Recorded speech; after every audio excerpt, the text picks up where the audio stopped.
What's going on, guys? It's Ruby Gaming X today, and I'm bringing you guys an unboxing video or a review, if you guys can call it that. So it's gonna be both.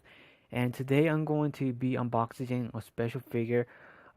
This is a figure that I've been waiting for so long, and it finally came in today in the mail. So I got three out of one. So right now I got one, and you guys, I'm very excited for this. And this is the S.H.MonsterArts Godzilla 2002. And this figure is one that I've been wanting to get for so long. I mean, everybody has been wanting this figure, and I'm gonna give you guys my thoughts. I'm gonna give you guys pictures and all that so you guys can get a better idea, and I won't bullshit you guys. I'm gonna tell you if this figure is worth getting, if this figure looks anything close to the promo pictures, or if we're just getting stealed, so my reactions and my thoughts opening this figure. Straight off the bat, his left leg came out, so I had to put that in together. I mean, we all know that SH Monster Art figures come apart so easily. I mean, you open them, it's a surprise. His head could come out.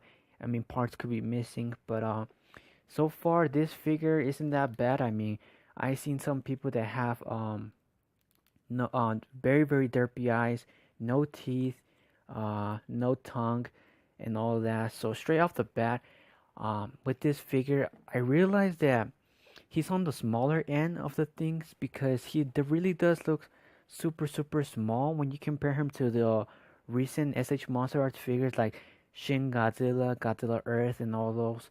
So he's like your typical original Godzilla size that you would be used to back in the day. So he's like around Godzilla 2014 size, the original Godzilla 1954. He's around that size. He's not super big or anything special. He's in between, but yeah, for sure he looks small, like probably 6 inches or 5 inches around there. He has to be 6 inches and up because Shin Godzilla is around 6 inches and a half or even 7 inches. And all those figures are bigger, and I have to say that this figure, even though it's small, I really do like it. I mean, I thought he was gonna be a remold of the original Godzilla 2000 that we got back then. The one that was customized. We got the customized spikes in his head, his feet. I mean, his feet really do look different. They're very sharp, but his feet look unique right here. It's something that we haven't seen with his feet. And overall, his tail, I have to say that his tail is super long, and that's what I really like. I mean, his every ball joint from his tail is really poseable. I mean, you can get this guy in any pose. I mean, the pose that you really want. I mean, it gives you amazing articulation, and SH Monster Arts should be doing this with all their figures. And I believe all the way. Let me see. I'm looking at him. So yeah, all the way to the tip, it becomes like one solid piece. But I mean, that piece looks amazing, anyways. And straight off the bat, he doesn't have as many spikes as the original one. If you guys remember, the original had way more spikes. I mean, they were super sharp and customized. Now, these ones, they look really good. I mean, you can see it has a type of brownish um touch to it with the silver and white. I mean, they look really good. They look like a dirty uh black silver touch to it, like a dirty bone white color. And they're not that sharp. I mean, they're okay, but they're not that sharp like Shin Godzilla or any other like Godzilla Earth. Godzilla Earth spikes were super sharp. I mean, this figure isn't that sharp. The only sharp parts that I could find are his nails from his feet.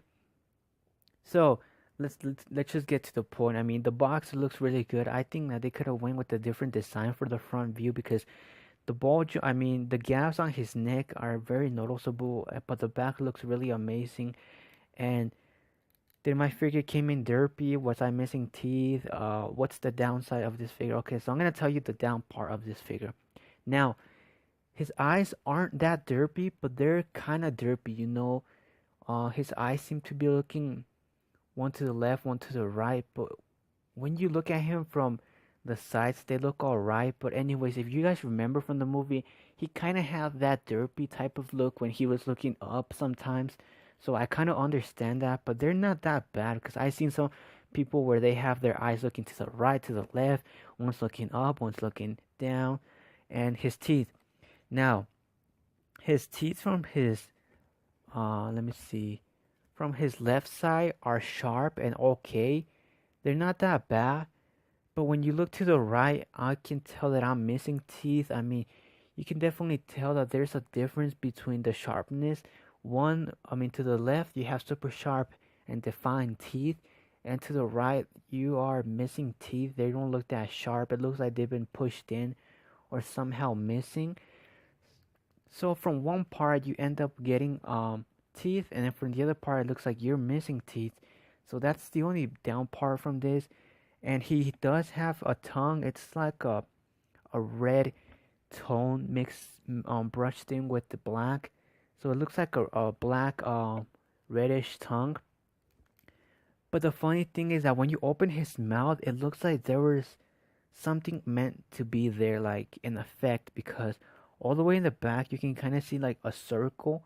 And I don't know if that's because of the ball joint, but I don't think so, because on the ball joint is underneath, right, where you stick where you stick the tongue inside his mouth. So on top there's like a circle or like a dot. I don't know, but this to me tells me that he was meant to come with an effect, because it's just weird, you know. It's like there was something meant to be there, because it's like a circle. If you guys have this figure, you guys know what I'm talking about.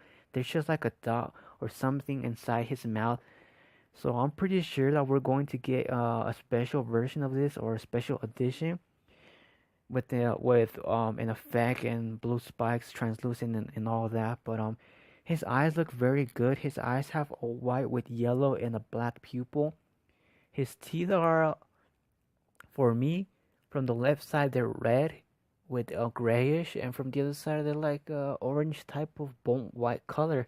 Now his skin is a black um color, black with gray kind of, but it's mostly black. And I mean, his articulation is very good. I mean, this guy could look very, very far up, but when you look up, the downside from this figure is that you're going to get gaps. So you have one, two, three gaps that you're going to get. Now I noticed that it's very hard for me to open his mouth, and if you don't have any nails, I feel sorry for you, because you can have a lot of problems opening his mouth. I mean, for me it's very difficult, and I have kind of long nails or just normal nails, but it's very hard, and you could damage him if you're not careful. So what I noticed is that his left hand seems to pop out a lot, because it doesn't seem to move up as much as I would want to. So when I try to move his hand up, it ends up falling apart. And his right hand doesn't have any problem. So it looks like each hand has different pose with the articulation, or each hand has different articulation. And from what I noticed, their hands are very, very well sculpted. They kind of look like the Godzilla 2000 that we got, but they're a little bit different. And what I love about this figure, I mean, the best part is his neck. I mean, when he's looking straight at you, you can see how he looks mean. His teeth are coming out. You can see like the two teeth are coming out like a lion or a tiger, you know. He looks mean. He's looking at you. His neck. I mean, that's the thing that differentiates, that you know, this is like the biggest difference that you can tell between Godzilla 2002 and Godzilla 2000 is his neck. I mean, his neck looks very, very good. I mean, from the sides he has like spikes, and it just looks amazing. I mean, I grew up watching Godzilla 2002 and Godzilla 2000. I mean, Godzilla 2000 was my first ever movie, so this guy is very special. He holds a very special place in my heart, because I grew up watching the 2000s. You know, it's what I saw, and that's the first Godzilla that I ever saw, along the classic one. But I mean, this was my first ever film that I saw. The design, I loved it. I mean, man, it just looks amazing. Now his articulation is pretty good. You can move his legs around, you know, as typical. You can get all the articulation that you need, and he looks now he can kind of look to the side, but you're gonna get gaps again. I mean, he has no problems doing that.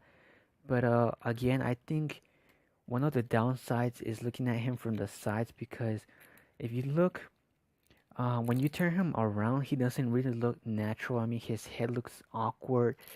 So you're trying to get movement sides to side. You know, it's gonna look awkward. It's not gonna look that good. So the best part of him is when when you're looking at him from the front and the sides. Not so many. I mean, the sides are his downside because his head looks awkward. His mouth and I mean, he kind of reminds me. You know, looking at him, if you put him in certain poses, he kind of reminds me of Godzilla Final Wars. I don't know why, but it seems like they're going to make a Godzilla Final Wars because this mold, when you open his mouth and you look at him from a top point of view, he looks exactly like Godzilla Final Wars. I mean, even his spikes and his